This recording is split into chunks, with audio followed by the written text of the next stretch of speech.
that, I'd like to get started. Great, thank you. Wow.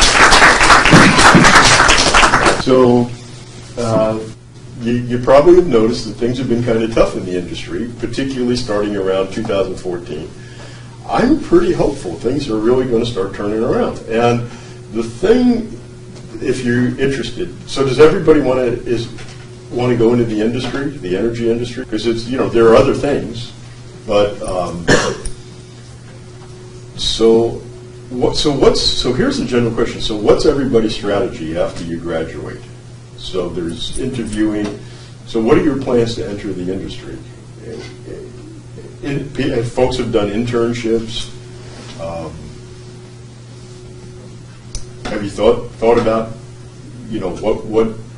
how to bridge that? Well, that's a great answer. A lot of times it's who you know as much as what you know. So, that is a really, really good point. So when you do go and interview, and if you do have some contacts in the company, or if you do know something about what the company's doing, so that when you're in the interview and you can speak about having a knowledge of what that company needs, one of the key things about an interview, I think, is bringing solutions, not problems. So when you're in the interview, one strategy you might think about is understanding the needs of the company that you're interviewing for. And so this means doing internet research, understanding what their plays are, understanding what basins they're in, and then when you're having a conversation with them, share with them some ideas that you have that might help them do a better job. A lot of people approach interviews like, I need a job. And that doesn't work really well, because here's the thing. Your needs are not that important to the interviewer.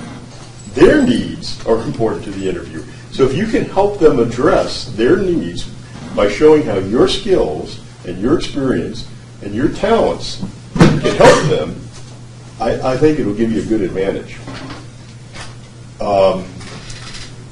And other things, so problems that you've solved, case studies, things that you've done. So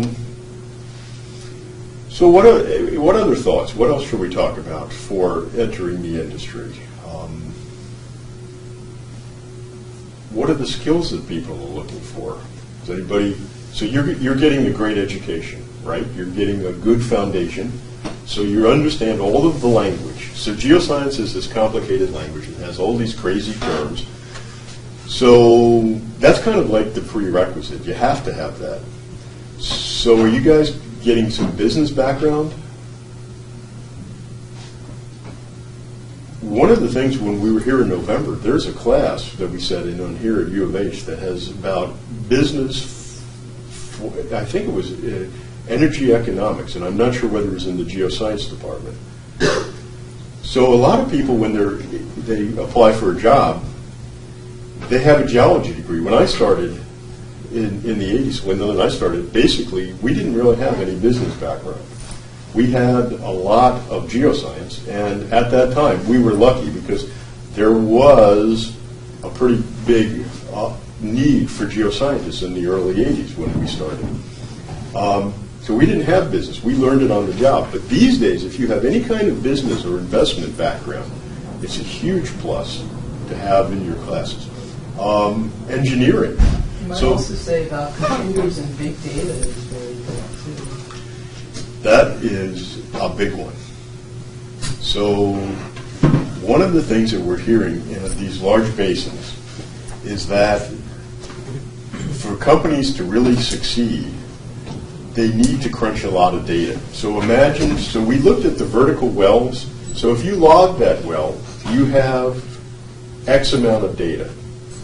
But if you do a whole bunch of laterals, and you stack them, that multiplies the data 5, 10 times. And instead of having a point source of information or a line source, you now have line sources of information, and then you have the multiply stacked up. And so just getting the XYZ of where all of the information is located the amount of information and the attributes of the information, and so analytics, data analytics, and so there's a lot of talk going around about augmented intelligence. I was told that's better than artificial intelligence. Augmented is you're actually building on what you know. Artificial sounds not as strong. And someone said at the conference the other day, artificial stupidity is not good either. So the best thing is augmented intelligence. So classes in that, classes in data management, communication skills. You know what?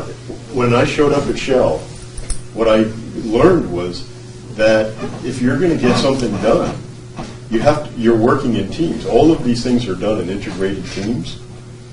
You have to really be able to communicate and sell your ideas. So those are things. And that's what's great. One of the great things about the Imperial Barrel Award experience is you get to work in teams, and you really, having experience in teams, multidisciplinary, is going to help you in the job interview.